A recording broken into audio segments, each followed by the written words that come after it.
In the middle of the wide night sky, a pirate airship was keeping an eye on the Goliath, a massive air cruiser. This group of pirates was led by an old woman named Dola, and it looked like they were after a girl named Sheeta. Sheeta herself was being held captive by Muska, one of the leaders aboard the Goliath. Taking advantage of the chaos inside the airship, Sheeta managed to whack Muska on the head. Even though she got away from Grandma Dala, Sheeta ended up slipping and falling off the ship.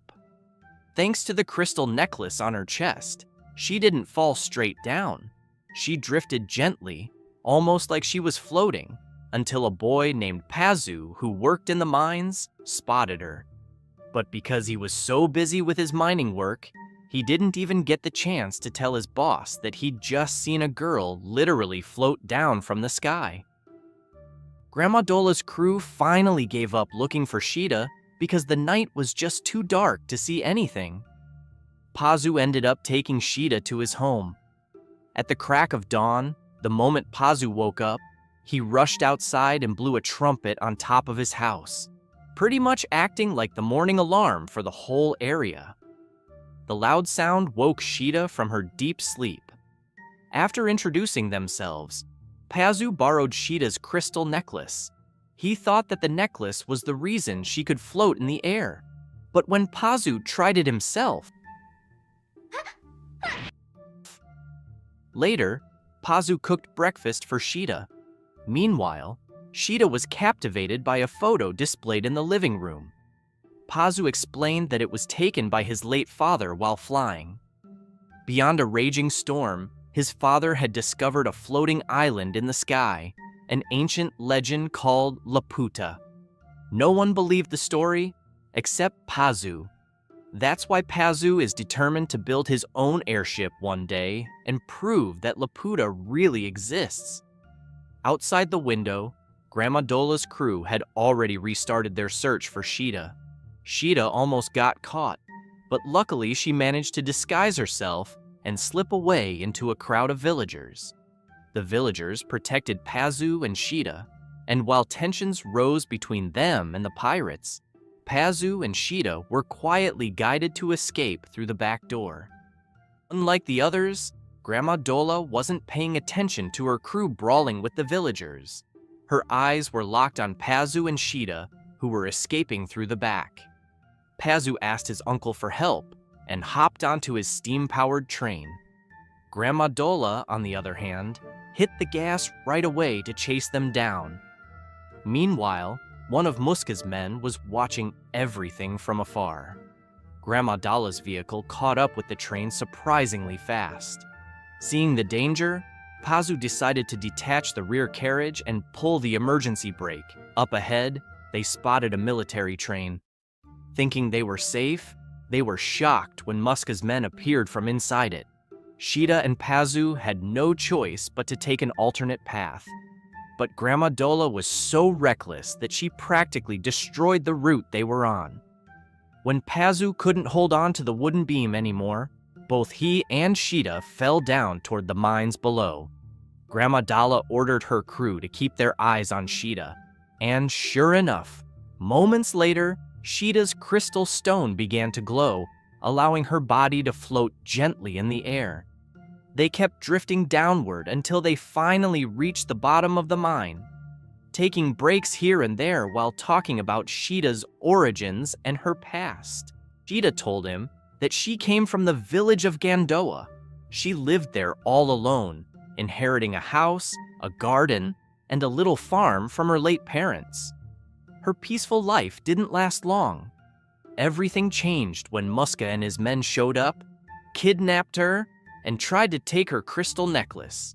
Sheeta herself had no idea the necklace had any special powers. All she knew was that it had been passed down in her family for generations. Suddenly, they heard footsteps. Thinking it was danger, they got ready. But it turned out to be Pazu's acquaintance, Uncle Pom. He'd spent most of his life underground as a senior miner. Uncle Pom showed them the beauty of the stones hidden below the earth. When he turned off all sources of light, the stones began to glow brightly, sparkling like stars in the night sky. When he cracked open a rock, it gave off one last flash of light before fading away. Uncle Pom explained that this was the effect of volucite, a type of crystal mineral that had the ability to make objects float. Then Sheeta's crystal reacted as well. When she showed it to Uncle Pom, he was stunned. It was the first time in his life he'd seen a pure volucite crystal. As far as he knew, such a thing only existed in legends connected to the floating island, Laputa. Stories about Laputa had been around since ancient times. Uncle Pom then guided them toward an exit from the mines. Pazu was thrilled. This made the existence of Laputa feel even more possible. And then Sheeta told him something even more shocking. She was originally from Laputa, but before she could explain, Muska's men and the army surrounded them. Pazu was locked up in a separate isolation cell away from Sheeta. It turned out that the National Army had teamed up with Muska, agreeing to split whatever treasure they found on Laputa. The impatient general ordered Muska to use force on Sheeta to make her reveal the way to Laputa. But Muska refused to rush. After all, they still had competition. Grandma Dalla, who was stubbornly hunting Sheeta down. Sheeta was confronted by Muska, and the first thing she asked was about Pazu's condition. Muska told her that as long as she did what he wanted, Pazu would be safe. He then took Sheeta to a room where the wreckage of an old robot was stored. This was the very robot that convinced the military that Laputa was real. It even had the same symbol as the one on Sheeta's crystal necklace. Muska explained that Laputa wasn't just a treasure-filled island. It held a devastating weapon that could endanger the world if it fell into the wrong hands. He also revealed that he knew Sheeta's true identity, her real name, and that she was actually the princess of the Laputa royal family. After some negotiation, Sheeta finally agreed to guide Muska to Laputa, but only if he released Pazu and cut him out of all this mess. For Pazu's safety, Sheeta forced herself to tell him to forget about her and forget about Laputa. Powerless to do anything, Pazu could only lower his head and walk back home in defeat.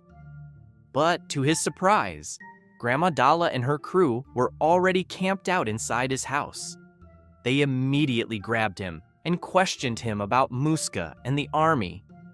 Once they learned that Muska was heading straight for Laputa, Grandma Dalla and her gang prepared to give chase. Pazu begged them to take him along. He didn't care about Laputa's treasure. He only wanted to save Sheeta. Thinking he might actually be useful, Grandma Dalla decided to bring him with them. They headed straight for the military base.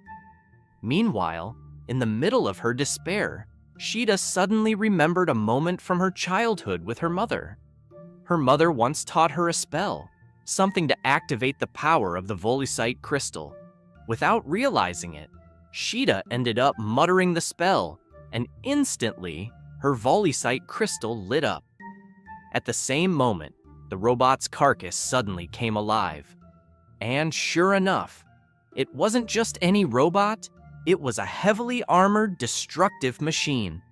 It seemed to recognize Sheeta as the holder of the volucite crystal and tried to protect her. But Sheeta completely misunderstood its intent. Once she got outside, the crystal pointed toward a direction in the sky. Something Muska believed must be the location of Laputa. Slowly, Sheeta began to realize that the robot wasn't trying to harm her at all. It was trying to protect her. But before the robot could reach her, after getting back up, that robot fired blasts in every direction as a way to defend itself. After getting back up, the robot suddenly fired blasts in every direction as a form of self-defense. Meanwhile, while Grandma Dalla stayed focused on the Goliath, Pazu directed their small flap tour straight toward Sheeta, who was stranded at the top of one of the fortress towers. Their first rescue attempt failed. The distance was too far, and to make things worse, Grandma Dala got knocked out after a falling brick hit her. The Laputa robot was eventually destroyed when the Goliath dropped a massive shell right on top of it. But right before the robot fell for good, Pazu managed to regain control of their small aircraft and swoop in just in time to rescue Sheeta from where she was trapped. Even though Sheeta escaped, Muska didn't bother chasing her anymore. Her volusite crystal had fallen off and was still glowing brightly. Out of gratitude, Sheeta and Pazu offered to join Grandma Dala's crew in chasing after the Goliath. Pazu was assigned to the engine room to help Grandpa Dala keep the machinery steady, while Sheeta stayed on the bridge to help guide the ship's course. After that, Sheeta was put in charge of cleaning and cooking meals for the whole crew.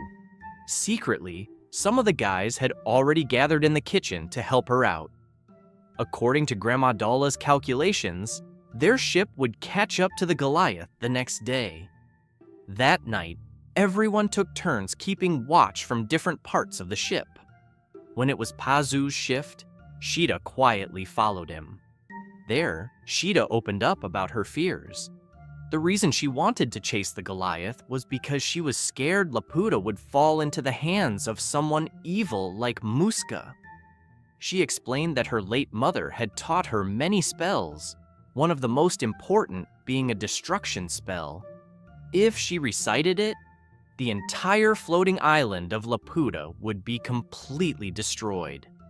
Some of the crew members who were still awake overheard their conversation, and soon after, unexpectedly, their ship had already caught up with the Goliath. Right from below them, the Goliath started firing shots at their ship, forcing them to flee. To avoid losing sight of the Goliath, Grandma Dala ordered Pazu to use a small airboat, basically a tiny lifeboat for airships, and observe the Goliath from above the clouds, while the main ship stayed hid inside the cloud cover. Because the airboat was so tiny, they were thrown around like crazy as soon as the strong winds hit them. Dawn was just around the corner when Sheeta and Pazu spotted a massive cloud formation heading straight toward them. Grandma Dala's airship tried its best to avoid getting sucked into the swirling winds, and the engines even sounded like they were about to give out. Pazu suddenly remembered what his father once told him. The winds around Laputa spin in the opposite direction of the surrounding currents. His father called this place the Dragon's Lair. Pazu told Grandma Dala that Laputa had to be behind that giant cloud, but Grandma Dala insisted they'd be torn apart if they flew into it. Right in the middle of that tense moment, the Goliath appeared again and immediately opened fire on them. The attack threw Pazu off from the main ship, and he and Sheeta got pulled straight into the dragon's lair. After several minutes of fighting through the raging storm inside, the two of them finally caught sight of Laputa, a lush floating island untouched by humans for what looked like ages. They were even greeted by a robot similar to the one before, and without thinking twice, they followed it.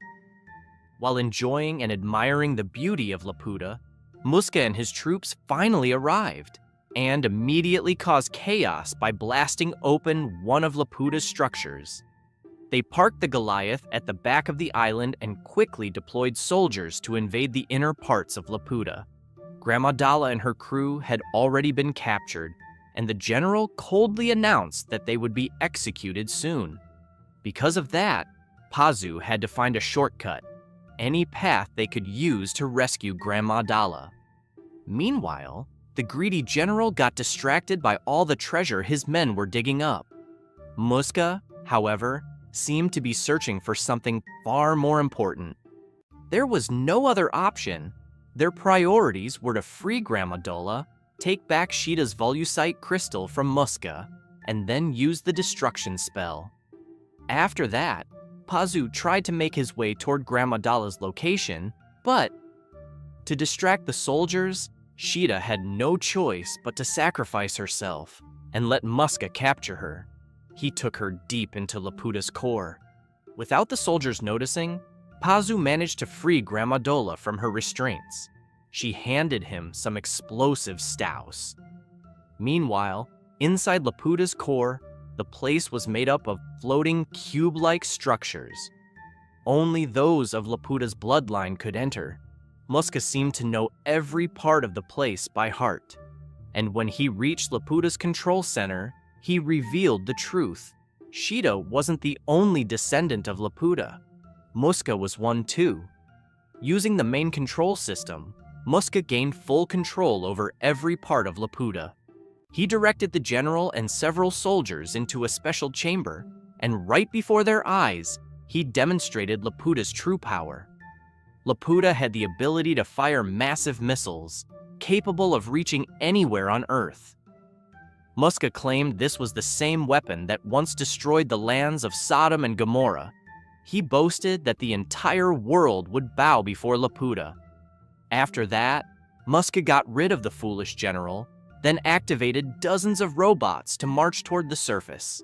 The soldiers fled in panic. Some fell, some made it back to the Goliath, but none of them escaped the robots in the end. After hanging onto Laputa's exterior for what felt like forever, Pazu finally found an entrance and rushed inside to look for Sheeta. While Muska was busy reveling in the destruction of the Goliath, Sheeta slipped away and stole his volocite crystal.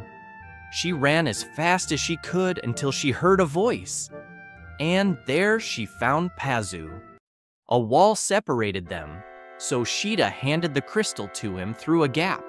Muska chased after her and shouted that he'd trade Sheeta's life for the crystal. In one of the chambers, Pazu negotiated with Muska, asking to speak with Sheeta just once. When Muska agreed, Pazu calmed Sheeta down, and together they recited the spell of destruction. Right after that, Laputa's main crystal burst into a blinding light, causing the entire island to begin collapsing from within. Grandma Dala and her crew managed to escape just in time, while Pazu and Sheeta were caught among the massive roots of Laputa's giant tree. Fortunately, their small escape pod was still intact, allowing them to fly back down to the surface. Laputa, once a dreamlike treasure island, ended up belonging to no one, drifting abandoned once more in the vast sky. After returning to the mainland, Pazu and Sheeta reunited with Grandma Dala and her crew. Though their ship was destroyed, they were still able to salvage some of Laputa's jewels and treasures as compensation. After an emotional hug, Pazu and Sheeta finally said their goodbyes. And that's where the story of Pazu, Sheeta, and the legendary floating island of Laputa comes to an end. Thank you so much for watching till the very end, and don't forget to hit the subscribe button so you won't miss more exciting stories like this. See you in the next one.